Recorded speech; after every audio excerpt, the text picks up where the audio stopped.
Seja muito bem-vindo, esse é meu coração saudável. Hoje eu quero conversar com você sobre tempo de sobrevida depois de uma cirurgia de coração, mais especificamente revascularização miocárdica, mas eu vou ampliar um pouquinho essa discussão para as cirurgias do coração de uma maneira geral. Então eu vou falar um pouquinho sobre cirurgias do coração relacionadas às cirurgias de aorta e as cirurgias das válvulas cardíacas também.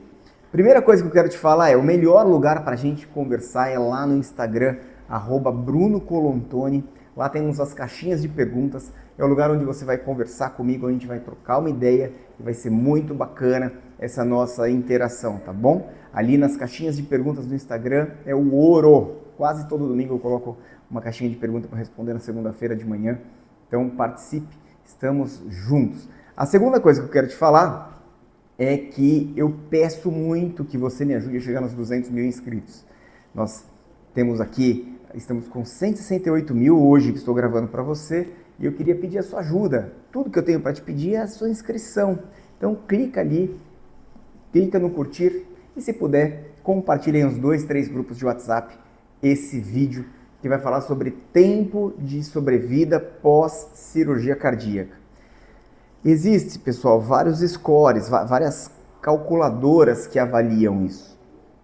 É complexo e avaliar prognóstico depois de cirurgia depende também da habilidade do cirurgião. É muito difícil, né? 2 cirurgiões usando a mesma técnica vão ter resultados diferentes.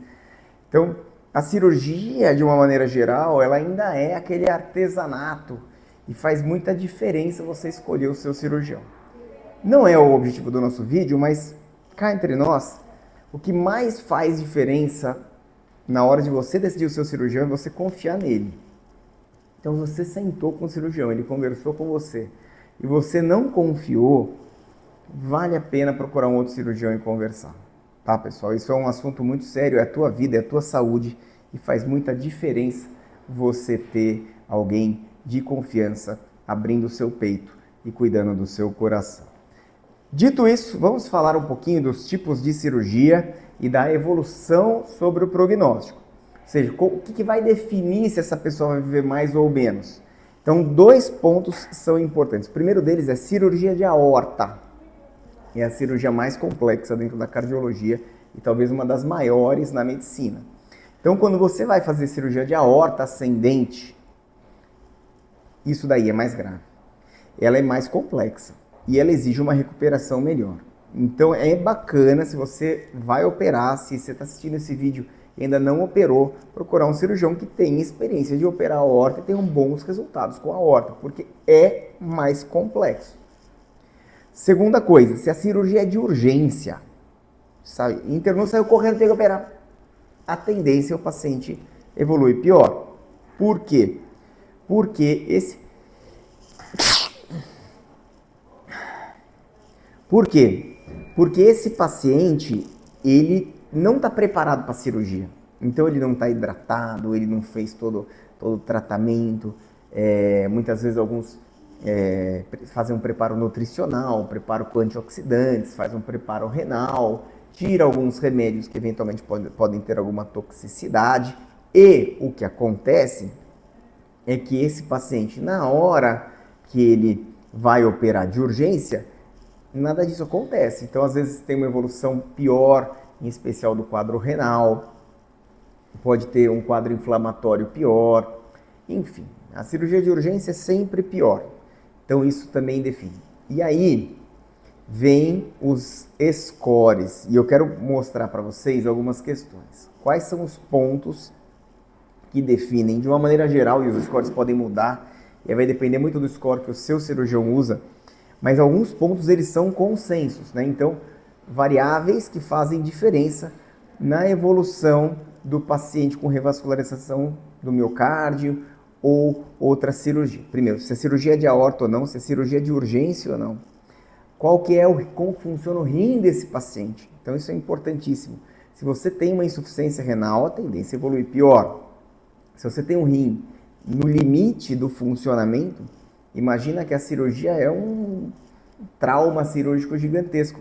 E aí você tem uma necessidade de um cuidado maior com da questão renal. E se você tem insuficiência renal, infelizmente, a tendência é evoluir pior. Outra coisa, se o ventrículo esquerdo, a fração de ejeção do ventrículo esquerdo é rebaixada, se ela é menor que 50%, tende a evoluir pior. Se ela é menor que 35%, tende a evoluir ainda pior.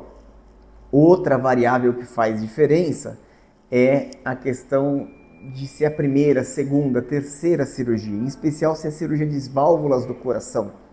Às vezes tem valvopatas que estão ali desde a infância, né, valvopatas desde a juventude, e aí ele operou com 15 anos e agora ele tem que reoperar com 30, e aí aos 42 ele tem que operar de novo. Então, terceira cirurgia é pior que a segunda, a quarta cirurgia é pior que a terceira.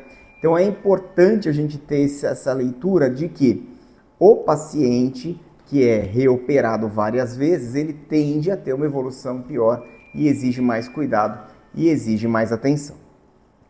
Então, na cirurgia de revascularização do miocárdio, coisas que afetam muito. Já falei do rim, já falei do tipo de cirurgia, o tempo de cirurgia afeta o prognóstico. Então, imagina que se for uma cirurgia que complicou ali e precisou operar mais, isso ficou mais difícil.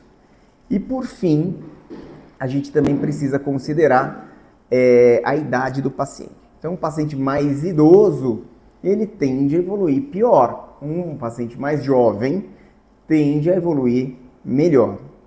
Vocês reparem que eu não falei muito da questão do tipo cirúrgico no sentido se é uma cirurgia de válvula ou se é uma cirurgia de ponte de safena de revascularização do miocárdio. Tá?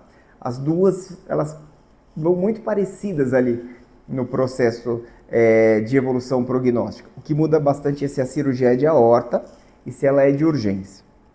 Pessoal, eu espero que esse vídeo tenha sido útil para você. É um vídeo bastante informativo.